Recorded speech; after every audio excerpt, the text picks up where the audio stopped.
Buenos días, Ciro. Buenos días, Manuel. Buenos días. Buenos días a todas y a todos. Bueno, ya 2 semanas, 10 días después de la votación. 10 días después y un pulso ahí entre una parte de los varones del dinero y el poder para decir, hey, el contrapeso somos nosotros. Pero no creo que vaya más allá de estas vencidas que se juegan de entrada. Afectó el peso, afectó los mercados y afectó sus bolsillos. Entonces tampoco van a ir más allá, espero. Porque además, y de eso escribo hoy, el fenómeno que vivimos es una cosa muy singular. Y hablo de revolución, porque recuerdo que en Palacio, cuando entrevisté en esos días oscurísimos de la pandemia, hice una serie de entrevistas con López Obrador. En una de ellas le pregunto, ¿transformación es un eufemismo? Y él asiente y me dice, toda transformación es una revolución. Y también de revolución habló Claudia Sheinbaum en el Zócalo, la noche que ganó. Entonces digo que esta es una revolución como no ha habido otra en la historia. Y enumero y hago una serie de preguntas. Una revolución que tiene relaciones productivas, provechosas, respetuosas con la iniciativa privada. Habla de libre mercado, pero establece el principio que por el bien de todos, primero los pobres. Una revolución que respeta el principio de austeridad en el gobierno, que promovía el Fondo Monetario Internacional a su manera, adelgazando el gobierno, porque no puede haber gobierno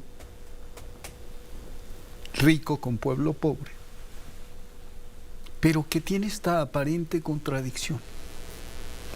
Una revolución que no hace como las otras, que cuando llegan al poder cambian la Constitución para establecer las condiciones que le permitan conservar el poder, sino que por el contrario, cambia la Constitución para establecer la revocación de mandato.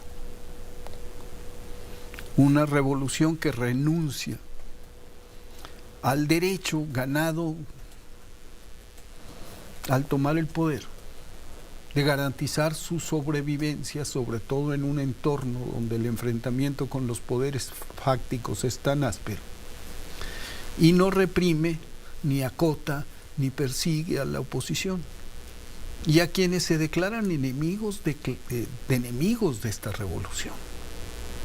Les permite decir, hacer, organizarse y manifestarse como quieran. Una revolución que tiene una confrontación abierta con la prensa, pero que no coopta, no compra, no censura a nadie.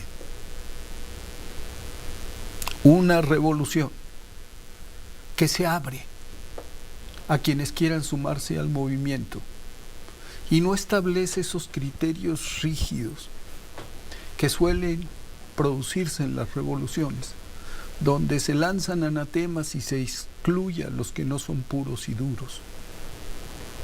Y una revolución, a fin de cuentas, en la que no tienes que ser marxista, obrero, estudiante, campesino, sino en la que basta con ser decente para ser revolucionario. Una revolución, digo, que escapa a la comprensión, tanto de las izquierdas como de las derechas en el mundo, que todavía no le dan el golpe a este proceso, que es, digo yo, único en la historia y que es inédito y extraordinario y establece nuevas categorías. Leo las columnas estas 2 semanas. Lees muchas columnas, ¿no? Pues sí, reviso muchas cosas. Sí. Reviso muchas cosas porque pues me interesa lo que pasa en el país y quiero saber qué están pensando pues aquellos que se consideran los líderes de opinión más influyentes, las grandes figuras de la radio, el cine y la televisión. Y veo que están muy mareados, que siguen hablando de, por ejemplo, la gran especulación es cuándo se va a producir, como se produjo entre Zedillo y Salinas de Gortari, la ruptura. Y miden las horas y dicen, si no es mañana, será pasado mañana. ¿Pero para qué lees eso? Y luego leen Tú tienes una visión muy clara y además muy convencida. ¿Por qué? Me sorprende que leas. No, todo porque eso. es importante estar informado, sí. Y porque es importante medirle el pulso a los medios. Y hablan, por ejemplo, de cosas tan... Por ejemplo, la reforma judicial. Evidente la división entre Claudia y el presidente por los tiempos de la reforma.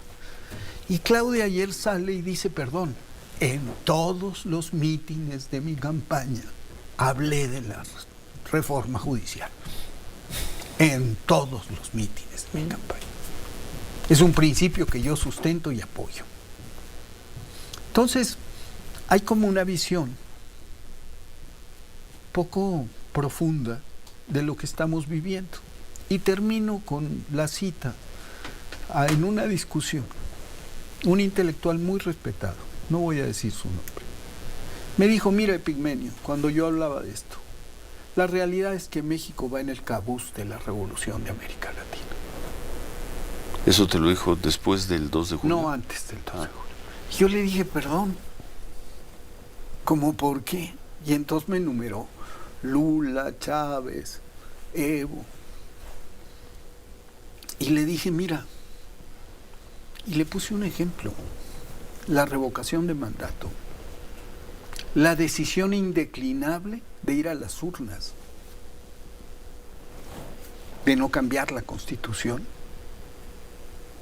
cosa que hacen todas las revoluciones, porque tienen derecho a existir y porque viven en un entorno hostil y toman medidas represivas para subsistir.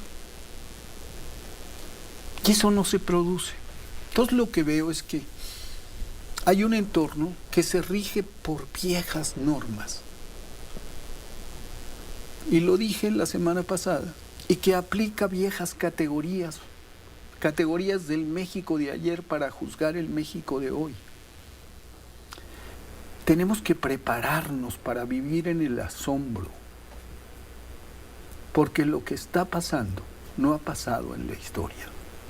Y hoy más que nunca, con la primera presidenta de la República. Yo creo que es un tiempo luminoso, complejo, extraordinario y único, que nos debe obligar a formas de análisis más profundo y a buscar un entendimiento de las cosas tal como son. ¿Por qué tanta gente votó por López Obrador? Por Claudia. Por los programas sociales. No solo por eso. Las encuestas de salida dicen que un alto porcentaje de las personas que reciben programas sociales, 3 de cada 4 votaron Morena y López Obrador. Es distinto decir, las personas que reciben programas sociales votaron por López Obrador. 3 de cada 4. Por Claudia, votaron por eso. ¿Por qué? Bueno. Porque esas personas que están en esa circunstancia son los históricamente excluidos. Bueno, a ver, la dejamos ahí, retomamos en ese punto. Son las 8:20. Muchas gracias a todas las personas que... Muchos comentarios, sí, ahí se inicia la historia. Que enfureció a muchos la entrevista que tuvimos hace unos momentos aquí con Max Cortázar. Gracias por los comentarios. Ya retomamos el tema un poco más adelante. Son las 8:20.